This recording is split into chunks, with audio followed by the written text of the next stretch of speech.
प्रिय विद्यार्थियों, अभी पिछले लेक्चर में मैंने क्लासिफिकेशन की बात की थी आपसे, जिसका न्यूमेरिकल एस्पेक्ट भी हम लोग देख चुके हैं। आज हम लोग एक नया चैप्टर स्टार्ट कर रहे हैं, मीनिंग ऑफ टैबुलेशन। सारणियन क्या होता है, टैबुलेशन कितने प्रकार की होती हैं, और वर्गीकरण तथा सारणियन में क्या अंतर होता है। वर्गीकरण में आप जानते हैं, समंकों को एकत्र करके उनको विभिन्न वर्गों, गुणों के आधार पर विभिन्न वर्गों और उपवर्गों में रखा जाता है। वर्गीकरण के बाद की जो प्रक्रिया होती है वो सारणियन कहलाती है। सारणियन में जो समंक के आंकड़े हैं उनको इस तरह से प्रस्तुत किया जाता है ताकि कोई भी व्यक्ति उनको समझ सके और उनके आधार पर कोई विश्लेषण कर सके। तो समंकों को उपयुक्त प्रारूप में जो प्रस्तुत करने की क्रिया है उसको ही हम सारणियन कहते हैं।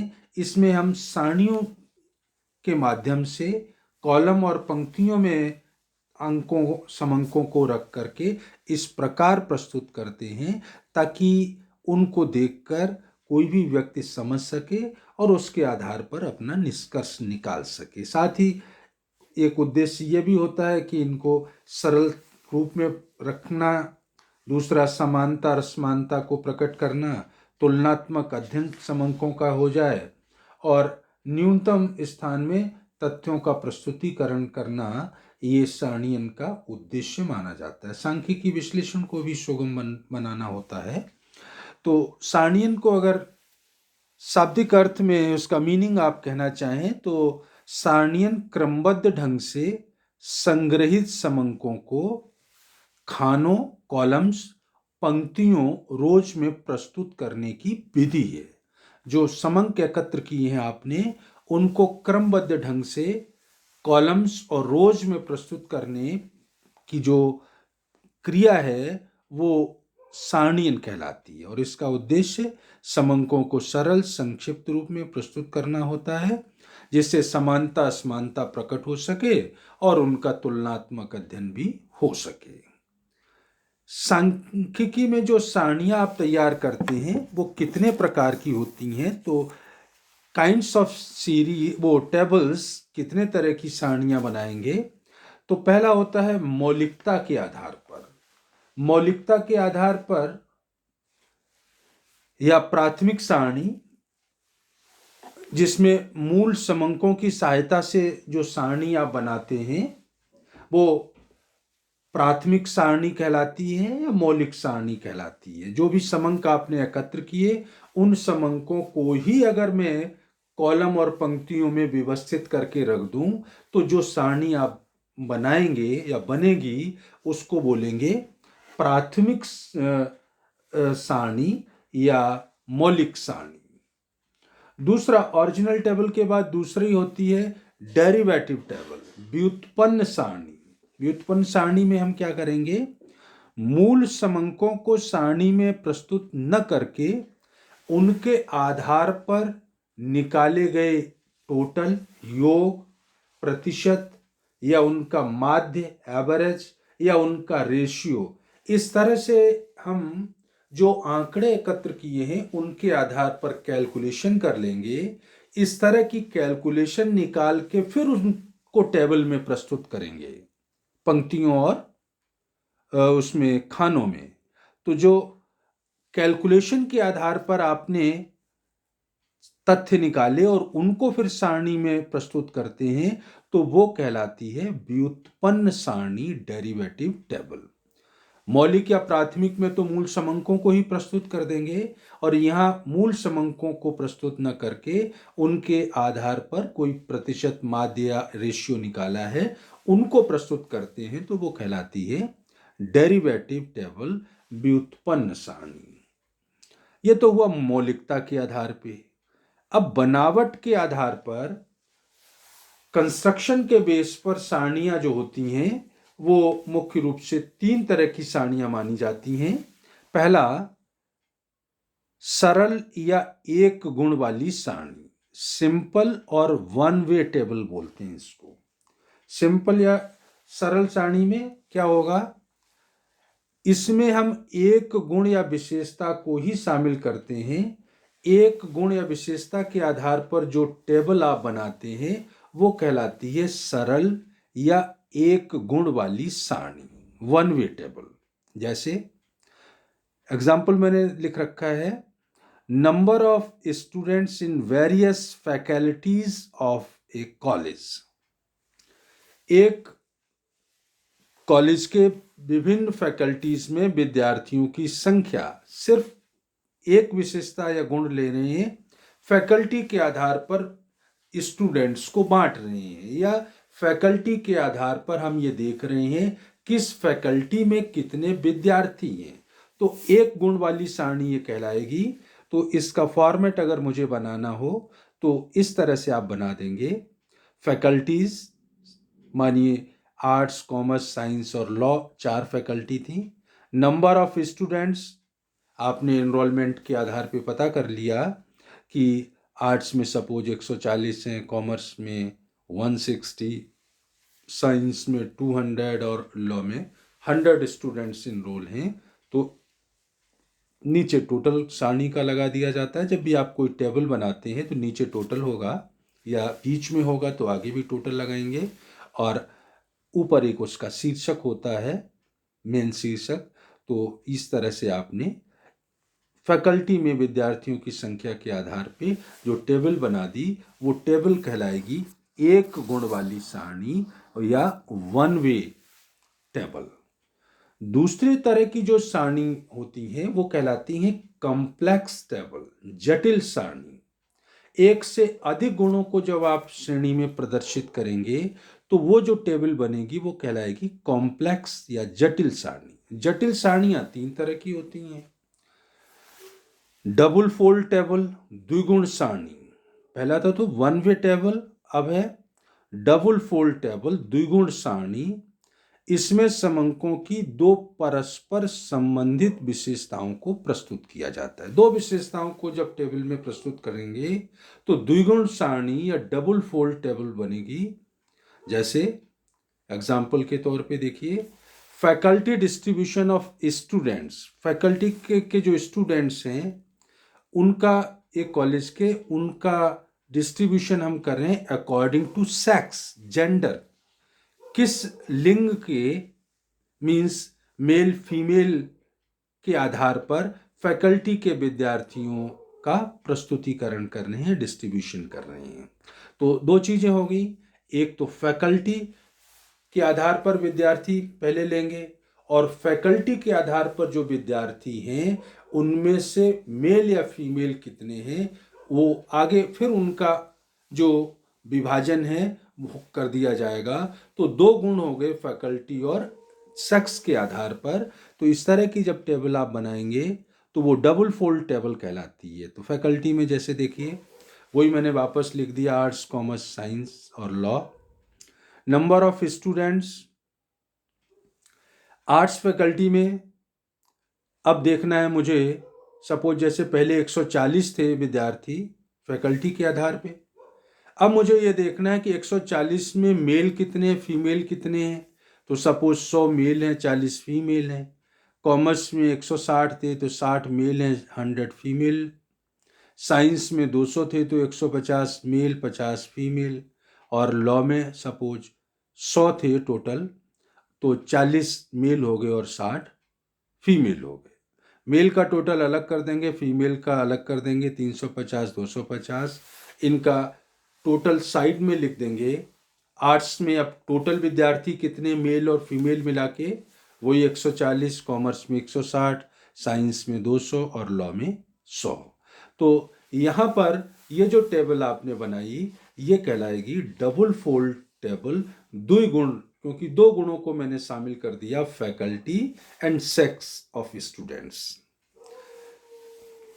तीसरी जो टेबल आप बना रहे हैं ट्रिपल फोल्ड टेबल, 3 परस्पर संबंधित विशेषताओं को अगर हमें टेबल में शो करना हो तो त्रिगुण सारणी बनती है। 3 गुण, जैसे faculty wise distribution of student of college according to sex and worth.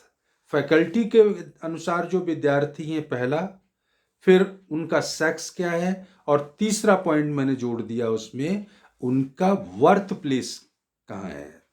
Example के तौर पे देखिए, जैसे इसी एग्जाम्पल को, फैकल्टी में तो वही आर्ट्स, कॉमर्स, साइंस, लॉ, और अब जो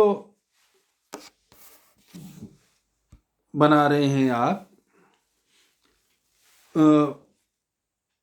फैकल्टी में आर्ट्स, साइंस, कॉमर्स आपने एज इट इज जोड़ दिया, लिख दिया है। नंबर ऑफ स्टूडेंट्स 3 गुण देखने हैं, तो 3 गुण में सबसे पहले तो नंबर ऑफ स्टूडेंट्स ऊपर आप लिख देंगे। अब विद्यार्थियों को, जो आर्ट्स के सपोज विद्यार्थी हैं, पहला तो उनका डिवीजन करना है सेक्स के आधार पे, मेल और फीमेल। फिर मेल हैं तो उनका वर्थ प्लेस कहाँ है, 2 स्थितियां हो जाएंगी। मेल का वर्थ प्लेस अर्बन हो सकता है, रूरल हो सकता है, फीमेल का भी अर्बन और रूरल हो सकता है। तो इसलिए नंबर ऑफ स्टूडेंट्स को पहले तो मेल और फीमेल में बांट दिया, और मेल दूसरा गुण हो गया। तीसरा गुण वर्थ प्लेस, तो मेल की फिर 2 कैटेगरी हो गई, अर्बन और रूरल। फीमेल की भी 2 कैटेगरी हो गई, अर्बन और रूरल। साथ ही इनका टोटल 7 के साथ होगा, और लास्ट में ग्रांड टोटल निकाल देंगे। तो देखिएगा, आर्ट्स में जैसे टोटल स्टूडेंट्स एग्जाम्पल जो अपन ने शुरू में लिया था 140 थे। अब 140 में मेल कितने थे, पिछले एग्जाम्पल में 100। तो नंबर ऑफ स्टूडेंट्स में मेल जो हैं वो सपोज 100 थे। 100 में अब मैं देखूंगा कि अर्बन में वर्क प्लेस कितनों का हुआ और ग्रामीण क्षेत्र में कितने का हुआ। शहर में सपोज 80 हैं, ग्रामीण में 20। टोटल आर्ट्स के विद्यार्थी जो मेल हैं उनका टोटल 100 हो गया। इसी तरह से फीमेल सपोज 40 थी, तो 40 फीमेल में से अर्बन में, शहर में वर्थ कितनों का हुआ, रूरल में सपोज 20-20 का हुआ। तो इनका टोटल इनके सामने लिख दिया, 20-20 40, और मेल का जो टोटल था 80 और 20 100 लिख दिया, और ग्रांड टोटल उधर ले आए। अर्बन का 80 तो मेल हैं, 20 फीमेल हैं, तो अर्बन में टोटल वर्थ है मेल फीमेल की आर्ट्स की 100, और रूरल में 20 मेल हैं, 20 ही फीमेल हैं, तो 40 रूरल में। टोटल लास्ट में लिख दिया ग्रांड टोटल, आर्ट्स के टोटल विद्यार्थी 140 हैं। क्लियर है बात। 140 विद्यार्थी जो थे उसमें से पहला डिवीजन तो था मेल और फीमेल का। 100 मेल थे, 40 फीमेल थी। 100 मेल में 80 शहरी क्षेत्र में पैदा हुए, 20 ग्रामीण क्षेत्र में। फीमेल 40 थी, 20 अर्बन में, 20 रूरल में। तो इस तरह से टोटल मिलाकर के ग्रांड टोटल आउट उस कॉलम में। इसी तरह से आप लिख देंगे कॉमर्स का टोटल जैसे 160 है। 160 में पिछले एग्जाम्पल में मैंने बाइफरकेट करके लिखा था, मेल है 60 और फीमेल है 100। अब जो 60 मेल हैं उसमें से शहर में कितने थे पैदा हुए और ग्रामीण में, तो 50 और 10 टोटल 60। 100 फीमेल हैं, तो 100 फीमेल में से अब देखूंगा कि शहर में और गांव में, तो 60 और 40 है, टोटल 100 हो गया। तो अब टोटल जो ग्रांड टोटल में टोटल जो अर्बन और रूरल का है वो पहले लिखेंगे और फिर टोटल का टोटल कर देंगे। तो अर्बन का टोटल 50 और 60 110, और 10 और 40 50, और टोटल आ गया 160 का। इसी तरह से साइंस का 200 था, 200 में मेल थे 150, फीमेल थी 50। अब 150 को फिर बाइफरकेट करूंगा, मेल में 150 हैं तो अर्बन और रूरल में, 80 और 70 हैं तो 150 हो गया। 50 फीमेल थी तो 30 अर्बन की, 20 फीमेल और रूरल की हैं, टोटल 50 हो गया। तो 150 और 50 को जोड़ दिया 200। अर्बन का टोटल करेंगे तो 80 और 30 110, और रूरल का करेंगे तो 30 और 20 90। लॉ में इसी तरह से 40 और 60 थे मेल और फीमेल, बाइफरकेट कर दिया रूरल और अर्बन में, और आपने ग्रांड टोटल लिख दिया और नीचे भी टोटल लगा दिया। तो आप देख रहे हैं कि बनावट के आधार पे जब एक ही गुण फैकल्टी के आधार पे बांटा तो फैकल्टी लिखी, विद्यार्थियों की संख्या लिख दी। लेकिन जब आपने सेक्स को भी जोड़ दिया, मेल फीमेल को, तो नंबर ऑफ स्टूडेंट्स जो थे उनके 2 कॉलम हो गए मेल फीमेल का। अब आपने तीसरा पॉइंट जोड़ दिया वर्क प्लेस का, तो नंबर ऑफ स्टूडेंट्स के फिर 2 कॉलम हो गए मेल फीमेल, और मेल फीमेल में फिर एक कैटेगरी और बढ़ गई रूरल और अर्बन। इसी तरह से आप बनाते हैं बहुगुण सारणी, मैनीफोल्ड टेबल। जब समंकों के 4 या अधिक गुणों को एक साथ प्रदर्शित करना हो तो जो फिर टेबल बनाएंगे वो टेबल कहलाएगी मैनीफोल्ड या बहुगुण सारणी। इसका फॉर्मेट मैंने बना दिया है। जैसे पिछले एग्जाम्पल में ही अगर मैं वैवाहिक स्थिति का पॉइंट और जोड़ दूं, जो आपने पहले 3 पॉइंट लिए थे, फैकल्टी, सेक्स और वर्क प्लेस, अब मैं कहता हूं मैरिड का स्टेटस मींस मैरिड और अनमैरिड के आधार पे भी क्लासिफाई कीजिए। तो अब अगर आपको टेबल बनानी हो तो ये फॉर्मेट हो जाएगा। फैकल्टी में तो वही आप लिख देंगे, नंबर ऑफ स्टूडेंट्स में मेल फीमेल, मेल फीमेल में पिछले कॉलम जो एग्जाम्पल था मेल को 2 भागों में बांट दिया था, अर्बन और रूरल में, तो वो तो ठीक है। अब अर्बन और रूरल में जो बांटे थे, अर्बन में भी मैरिड हो सकते हैं अनमैरिड, रूरल में भी विवाहित हो सकते हैं अविवाहित। तो अर्बन के फिर 2 कॉलम कर दूंगा, मैरिड एंड अनमैरिड, रूरल के मैरिड एंड अनमैरिड, और फिर टोटल आ जाएगा।